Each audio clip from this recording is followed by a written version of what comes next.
데이터베이스 개론과 실습 1차 시 데이터베이스 시스템 개요에 대해서 한번 살펴보도록 하겠습니다. 개요에서는 데이터베이스와 데이터베이스 시스템에 대한 개념, 그 다음에 어떻게 발전해 왔는가, 그리고 이것과 대비되어 있는 시스템인 기존 올드 시스템, 파일 시스템에 대해서 이것과 비교를 하고, 그 다음에 전체적으로 이제 데이터베이스 시스템이 어떻게 구성되어 있는가를 살펴보도록 하겠습니다. 네, 학습 목표는 다음과 같습니다.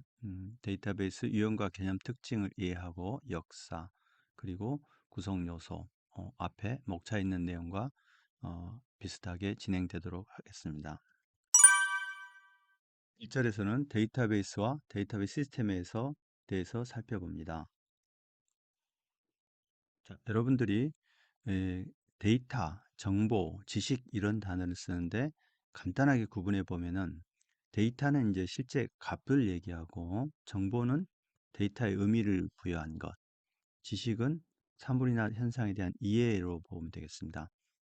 쉬운 예로 에베레스트 산의 높이가 얼마냐 이건 이제 데이터에 해당되고 그리고 에베레스트 산이 가장 높은 산이라는 것은 여러 데이터를 비교한 정보에 해당됩니다. 그리고 에베레스트 산의 등정 보고서 이런 건 지식에 해당됩니다.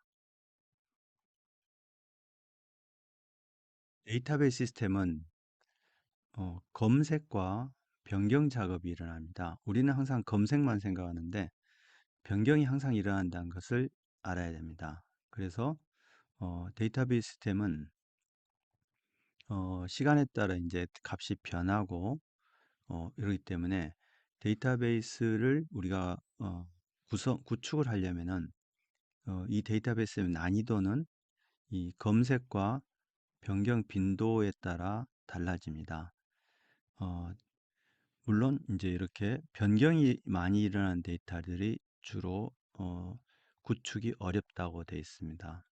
그리고 변경이 일어나지 않는 건 쉽고 둘 다 일어나지 않는 것은 우리가 이제 보통은 데이터베이스를 구축할 필요가 없는 상황이 됩니다. 가장 변경도 많고 검색이 많은 것은 증권 데이터베이스가 해당이 되겠죠. 이런 데이터베이스는 굉장히 소프트웨어가 복잡합니다. 데이터베이스의 개념을 우리가 얘기하자면 먼저 통합되어 있다는 의미가 있습니다.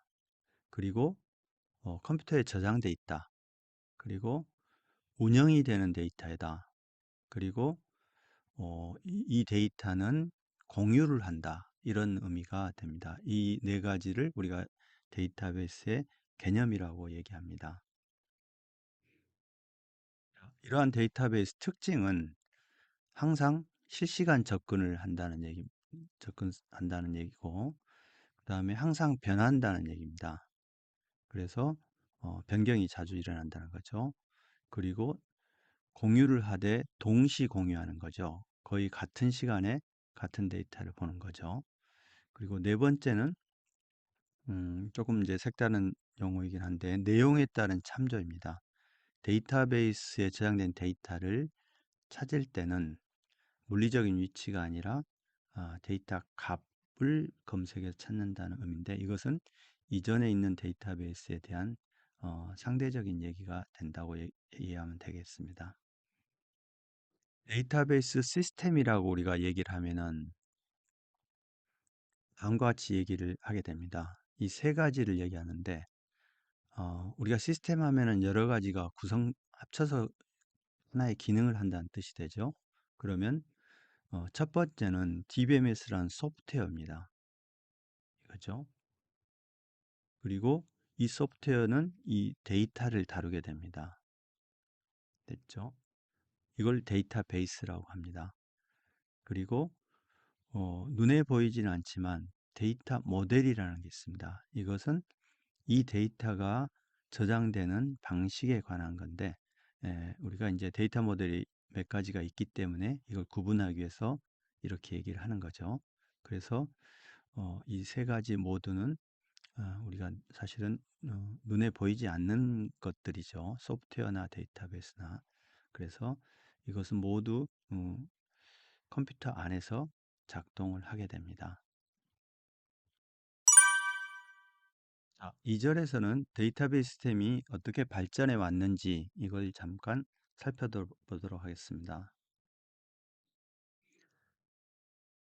정보통신 기술의 발전과 우리가 이제 서점에 비유를 해서 한번 살펴보면은 어 이제 연대별로 조금 이제 구분이 참 진행이 되는데, 만약에 이제 서점 같은 경우에 초기의 서점 같은 경우에는 이게 정보통신 기술을 사용하지 않았던 때가 있었죠.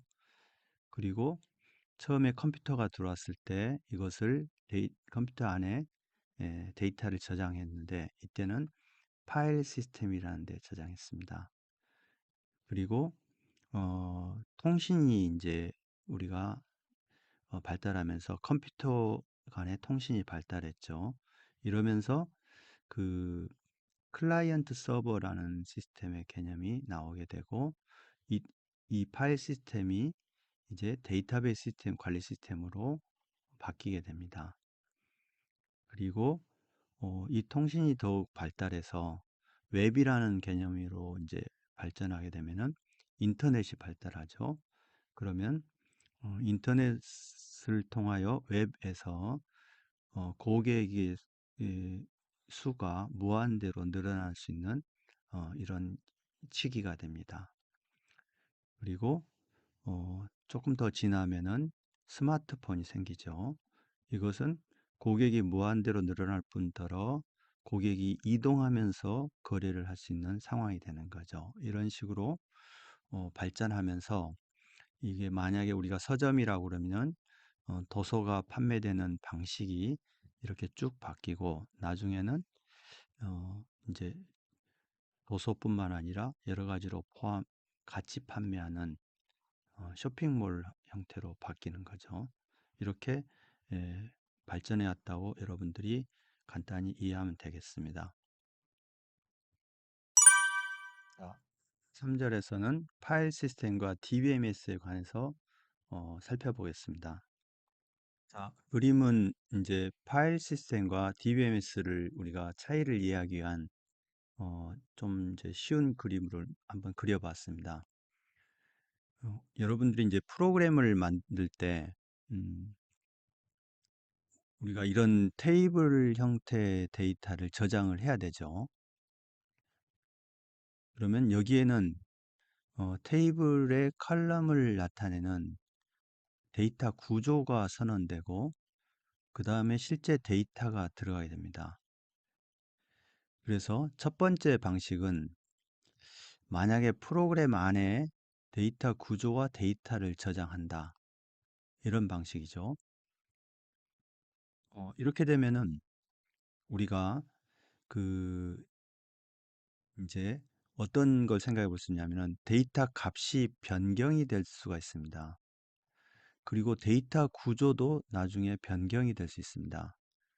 그러면 프로그램은 여기에 이 두 개를 다룰 때 데이터 값이 변경이 일어나면은 만약에 이게 9,000으로 바뀐다, 프로그램 안에 이 값을 저장해 놓는다 하면은 프로그램을 변경이 일어나면은 다시 컴파일 해야 됩니다. 기본이죠. 프로그램이 변경이 되면 컴파일이 돼야 되죠. 그런데 프로그램이 우리가 24시간 운영되는 프로그램이면은 컴파일을 하는 순간 서비스를 멈추게 됩니다. 그러면 좀 문제가 생기죠. 자, 이런 이제 개념을 가지고 두 번째 상황을 한번 살펴보겠습니다. 자, 그래서 프로그램은 이제 다음과 같이 한번 만들어 보았습니다. 데이터 구조는 프로그램 안에 선언해 놓고, 데이터는 이렇게 디스크에 저장하는 거죠. 그래서 여기서 데이터를 우리가 프로그램 시작하면 읽어드리죠.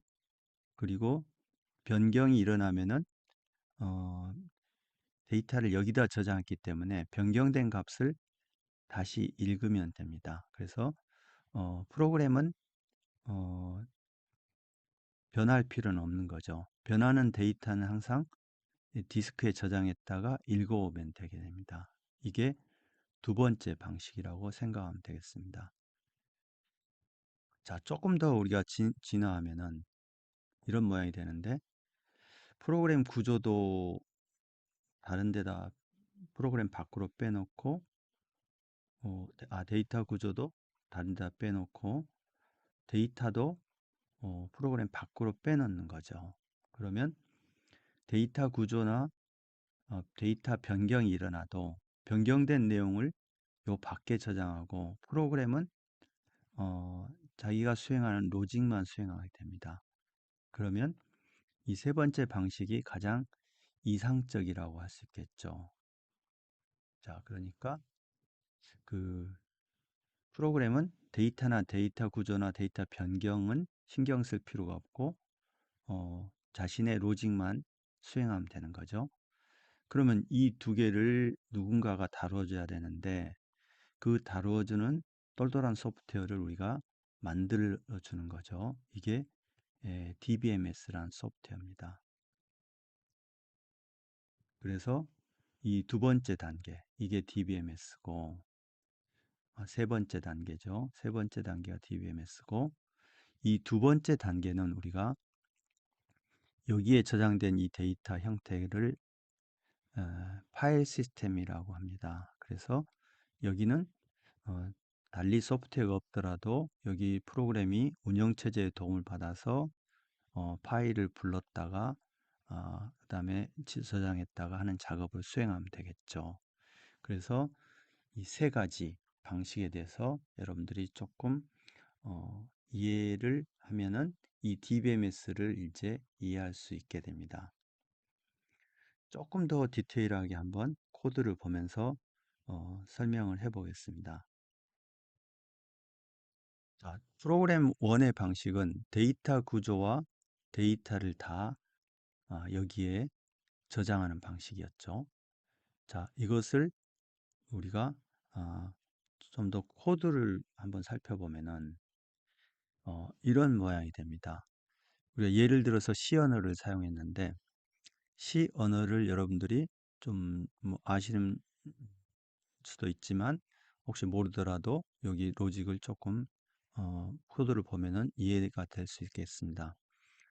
우리가 데이터 구조를 선언하는 것은 우리가 이제 C 언어 같은 경우는 데이터 타입을 선언하는 거죠. 구조체라는 걸 선언해서 자, 북 아이디, 북 네임, 퍼블리셔, 프라이스 이렇게 에, 데이터의 헤드를 선언해 주는 거죠. 그리고 만약에 프로그램 안에서 이걸 데이터를 저장한다 그러면은 1번 책에 대한 내용을 저장하게 되고 이런 식으로 데이터를 쭉 저장하게 되죠. 이 방식입니다. 자, 아까 얘기했지만 이 데이터 값이 변경이 되면 이 전체를 다시 컴파일하는 작업이 필요합니다. 자, 이렇게 프로그램을 작성하는 경우는 어느 경우도 거의 없습니다. 그렇지만 이렇게 할 수도 있다는 걸 한번 설명을 여러분한테 하는 거죠.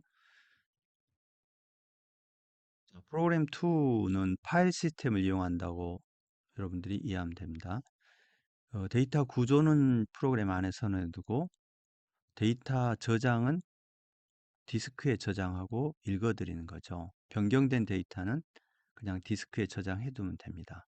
그래서 나중에 프로그램이 다시 시작하더라도 여기서 읽어오면 되는 거죠. 자, 이런 방식은 코드로 보면은 이렇게 됩니다. 데이터 구조는 프로그램 안에 C 언어에 이렇게 구조를 선언해 주죠. 그리고 데이터는 이제 어떻게 하게 되냐면은 이렇게 파일을 열어서 그리고 책을 읽어 드리는 거죠. 그래서 파일의 끝까지 반복하면서 책을 읽어 드리고 변경이 일어나면 다시 라이트를 해주면 되겠습니다. 자, 세 번째 방식은 우리가 이제 앞에 설명했듯이 DBMS를 이용하는 방법이죠. 그래서 DBMS가 데이터 구조랑 파일을 다 다루는 겁니다. 프로그램에서는 어, 선언을 할 필요가 없는 거죠. 자, 이렇게 되면 모양이 어떤 코드가 되냐면은 이런 코드가 됩니다. 이 프로그램 안에서는 데이터 구조 선언이나 데이터에 대한 그 저장이 없는 거죠. 그리고 어떻게 하면 되냐면은 이렇게 SQL이라는 언어를 사용을 해서 DBMS에다가 이렇게 보내는 겁니다. 그래서 이 언어는 C 언어이죠. 여기다가 SQL 언어를 섞어 쓰게 됩니다. 그러면 이것은 우리가 SQL 언어가 C 언어에 끼워 들어가는 거죠. 그래서 인베디드 된다고 합니다. 이렇게 돼서 DBMS에다가 어, 보내면은 DBMS가 알아서 이 문장에 해당되는 데이터 구조랑 데이터를 찾아서 결과를 보내주게 됩니다. 자, 이제는 DBMS만 있으면 프로그램이 훨씬 더 어, 간단하게 개발될 수 있다는 것을 여러분들이 이제 알 수 있게 됩니다. 해서 두 번째와 세 번째 방식을 이제 이해했다면은 우리가 파일 시스템과 DBMS를 구분할 수 있습니다.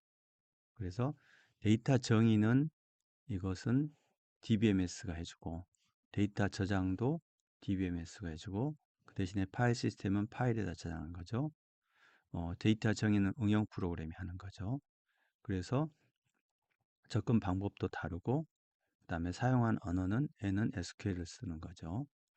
그래서 이런 차이가 있게 됩니다. 파일 시스템을 쓰던 방식에서는 이렇게 프로그램이 정의와 데이터 관리를 직접 해주는 거죠. 그리고 파일도 각각 따로 저장하는 거죠. 그래서 두 개의 응용이 있으면 두 개의 응용이 각자 이렇게 번거로운 작업들을 해주는 모습입니다. 그렇지만 DBMS를 우리가 쓰게 되면은 프로그램이 훨씬 더 간결해진 모습으로 DBMS에다가 요청을 하는 모습을 서로 비교를 해보았습니다. 자, 이렇게 하게 되면은 음, DBMS의 장점이 이제 눈에 보이는데 데이터 중복이 줄어들고 일관성을 유지하고 그리고 뒤에 설명하였지만 데이터 독립성도 유지시켜주고 왜냐하면 이 내용은 데이터 정의와 프로그램 간에 서로 분리를 시켰다는 거죠. 그리고 관리도 가능하고 제일 중요한 것은 프로그램의 개발 속도가 빨라지는 거죠. 이건 엄청 중요한 내용입니다. 네. 그리고 기타 부가적인 장점이 있게 됩니다. 자, 이렇게 우리가 이제 DBMS를 사용하는 장점을 설명했는데 이런 데이터베이스 시스템의 구성에 대해서 살펴보겠습니다. 데이터베이스 시스템은 DBMS라는 소프트웨어를 중심으로 데이터베이스라는 시스템이 있고 그 위에 사용자 인터페이스들이 있고 마지막으로 사용자들이 있습니다.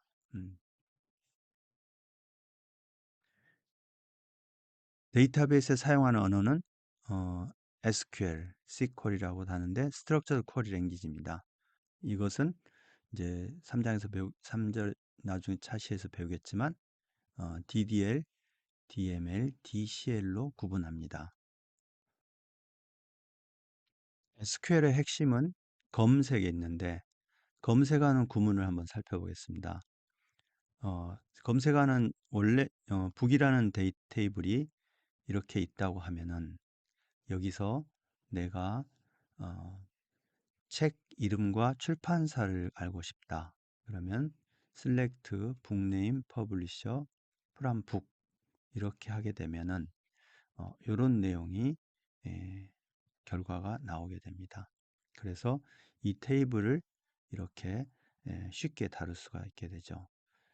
그리고 또 좀 더 깊이 들어가서 내가 이 책 중에서 10,000원이 넘는 책에 대해서만 알고 싶다. 그러면 이렇게 10,000원이 넘는 책에 대해서만 이렇게 책을 결과를 추출할 수 있게 됩니다. 아주 그 간결한 언어가 됩니다. 데이터베이스를 사용하는 사용자는 SQL 언어를 쓰는 SQL 사용자가 있고, 그 다음에 이 언어를 이용해서 응용 프로그램을 개발하는 개발자가 있죠. 그리고 좀 더 DBMS 전체를 다루는 데이터베이스 관리자가 보통 1 내지 2명이 있게 됩니다. 그리고 각 사용자에 대한 프로그램 능력이나 지식을 이렇게 구분할 수 있습니다.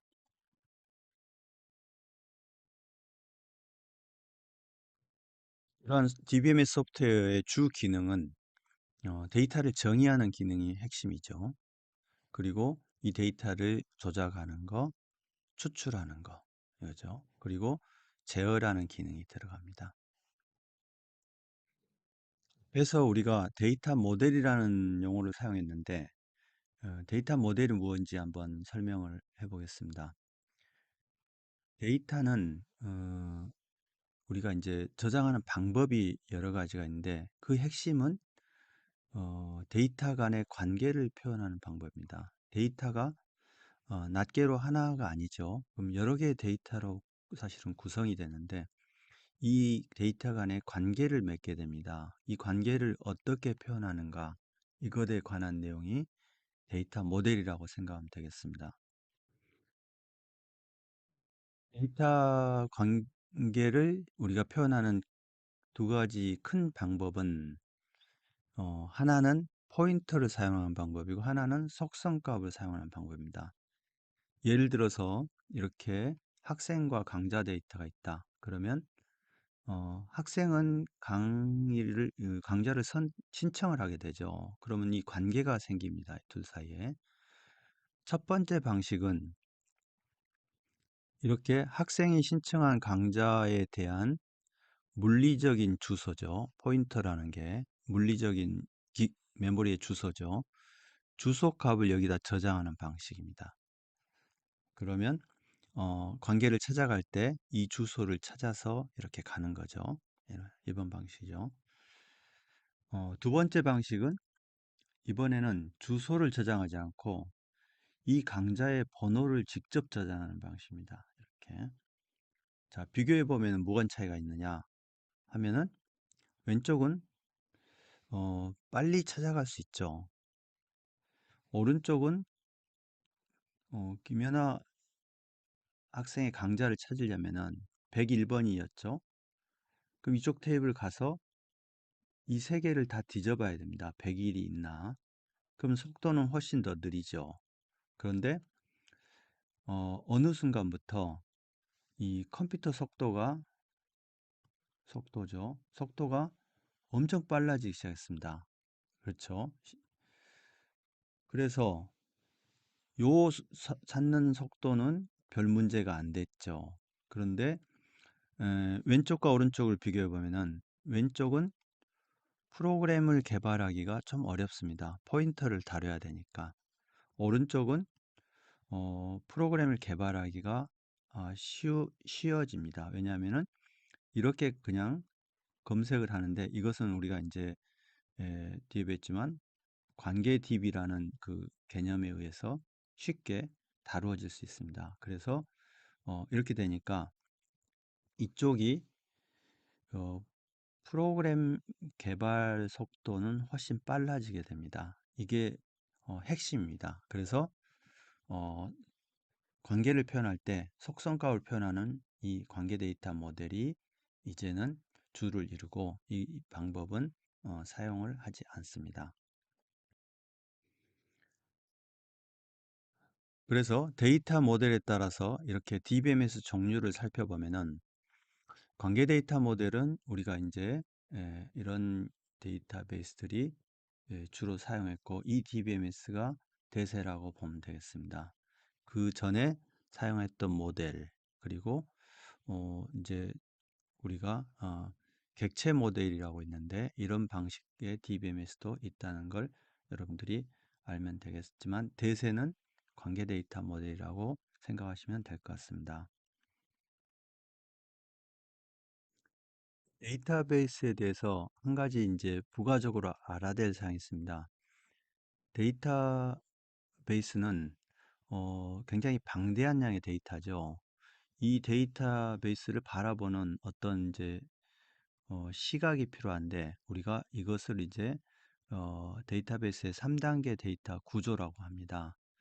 그래서 어, 우리가 데이터베이스를 구축하게 되면은 많은 양의 데이터가 여기에 테이블 단위로 존재하게 됩니다. 그럼 이 테이블 단위 데이터들이 서로 관계를 맺게 되죠.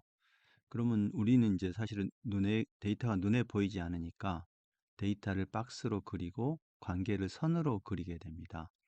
그래서 이런 전체적인 그림을 나타내는 어떤 그 모양을 우리가 개념 스키마라고 합니다. 그런데 이 양이 방대하기 때문에 이 모든 사람이 이 데이터를 다 이해하거나 쓸 필요는 없기 때문에 이것을 사용자별로 이렇게 예, 우리가 이제 데이터를 이렇게 요- 나누어서 이렇게 볼 수 있게 만듭니다. 그래서 우리가 이제 이때 스키마라는 단어를 쓰는데 스키마는 구조, 틀이라는 뜻이죠. 예. 그래서 어, 이 전체 데이터 중에서 부분 데이터를 외부 스키마라고 합니다. 이렇게. 그리고 전체 데이터를 DBMS에서 저장될 수 있는 물리적인 표현을 하는 것을 내부 스키마라고 합니다. 이렇게 해서 3단계로 우리가 데이터를 보는 시각을 이렇게 나누게 됩니다. 앞에서 설명한 3단계 구조를 좀 자세히 설명하면은 어, 먼저 가운데 있는 개념 단계는 전체 데이터베이스를 얘기하고 외부 단계는 일반 사용자나 응용 프로그램과 접근하는 부분 데이터베이스를 얘기합니다. 그리고 내부 단계는 개념과 같은 데이터인데 물리적 저장된 실제로 저장된 방법을 표현한 것입니다. 자, 이 3단계 개념을 이해하기 위해서 한번 예를 들겠습니다. 만약에 대학에서 수강 신청이라는 데이터베이스가 있다고 해보죠. 그러면 여기에는 학생, 등록, 강의실, 교수, 강좌, 과목 여러 가지 그 테이블 그러니까 스키마들이 이제 구성됩니다. 그러면 우리가 이제 요것을 갖다가 수강 등록 업무를 하는 학사관리과에서는 앞에 다시 돌아가 보면은 앞에 데이터 중에서 학생 등록 강좌 과목 이 네 개만 우리가 필요로 하게 됩니다. 그래서 이 전체 6개 중에서 지금 수강 신청 등록 업무를 하는 부서에서는 이렇게 네 개만 필요하고 그다음에 시간표 작성 업무를 하는 수업관리과에서는 이렇게 네 개만 필요하게 됩니다. 그래서 이것을 사실은 이제 전체 스키마 중에서 부분 스키마죠. 그래서 외부 스키마 1번, 외부 스키마 2번 이렇게 구분할 수 있게 됩니다. 그리고 내부 스키마는 개념 스키마보다 좀 자세하게 물리적인 저장 방법을 표현했다고 이해하면 될 것 같습니다. 자, 이 내용을 이제 개념과 외부를 한번 같이 그려보면은 이런 모양이 되겠죠. 그래서 전체 3단계 중에서 이 위에 2단계를 본 것입니다. 자, 그리고 아래 개념과 물리 단계는 1대1 대응이 되는 것을 알 수 있겠죠. 조금 더 이제 구체적으로 예를 들어 보면은 이런 모양이 되겠습니다. 우리가 3단계 구조를 이렇게 시각적으로, 개념적으로 이제 이렇게 이해를 했죠. 그러면 사용자가 보는 데이터는 각각 외부 스키마가 되고, 전체 데이터는 개념 스키마가 되고, 어, DBMS가 보는 데이터는 내부 스키마가 됩니다. 그러면 이 개념 스키마와 내부 스키마의 매핑을 이제 좀 필요하겠죠. 이걸 DBMS가 갖고 있겠죠. 그리고 개념 스키마와 외부 스키마 사이에 또 어떤 매핑이 필요한데 이것을 DBMS가 알고 있겠죠. 그래서 보면은 어, 그렇지만 이제 개념과 외부 사이의 매핑은 우리가 꼭 같은 이름으로 매핑되는 거 아닙니다. 이 외부 스키마가 필요한 사람 에게 편하도록 이렇게 개념 스키마의 일부를 이제 이름도 바꾸고 필요 없는 속성도 지우고 간결하게 해서 보내게 됩니다. 그래서 그럴 때는 우리가 이제 이 매핑을 해주는데 그 매핑은 우리가 이제 나중에 여러분들이 배울 이 SQL 문으로 해주게 됩니다. create view라는 걸 사용을 하게 됩니다.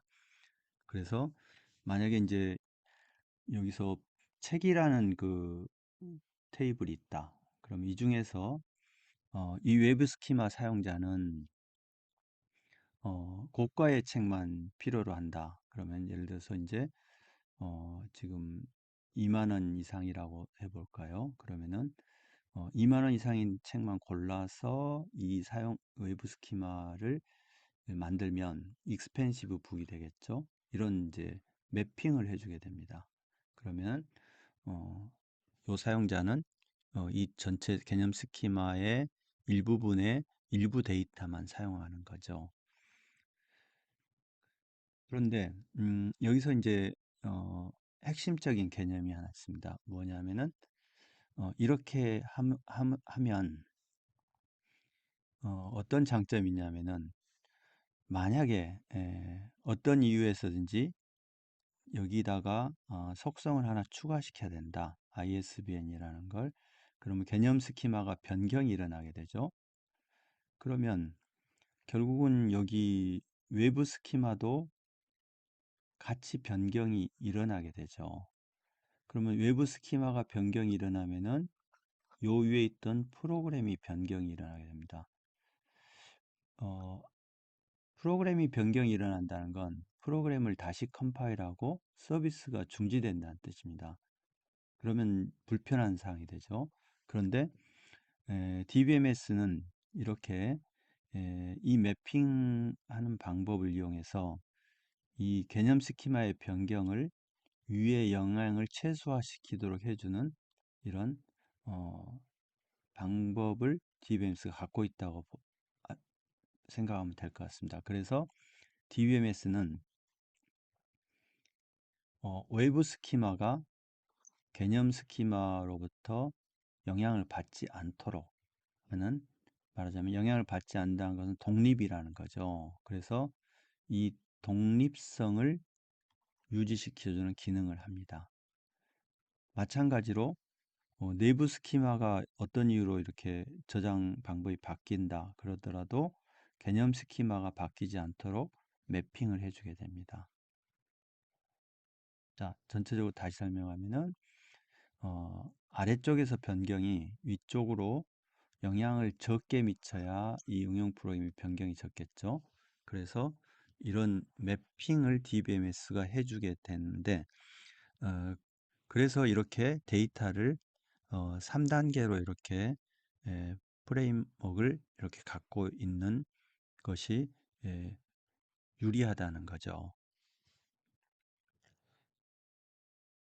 앞에서 설명한 내용을 좀 이제 정리하면은 어, 3단계 구조를 갖고 있음으로써 하위 단계의 내용을 추상하여 상위 단계에서 영향이 적도록 하는 거죠. 그래서 첫 번째는 외부 단계와 개념 단계의 독립성을 유지시켜 주는 거죠. 개념 스키마가 변경되어도 외부 스키마에 영향을 미치지 않도록 한다. 이런 거죠. 두 번째는 개념과 내부 사이에 내부 변경이 되어도 개념성 영향을 미치지 않도록 한다. 이런 물리적 걸 얘기하는데, 이것을 이제 우리가 이 모든 걸 설명하는 한 단어가 논리적 데이터 독립성입니다. 그리고 아래 걸 모두 설명하는 한 단어가 물리적 데이터 독립성이라고 얘기합니다. 1차 시에서는 데이터베이스 시스템의 개요에 대해서 이제 살펴보았습니다. 그래서 파일 시스템과 비교해서 DBMS가 어떤 장점이 있는지, 그리고 DBMS는 어떻게 구성되어 있는지 이걸 살펴보았죠. 자, 2차 시에서는 우리가 이제 관계 데이터 모델에 대해서 살펴보도록 하겠습니다.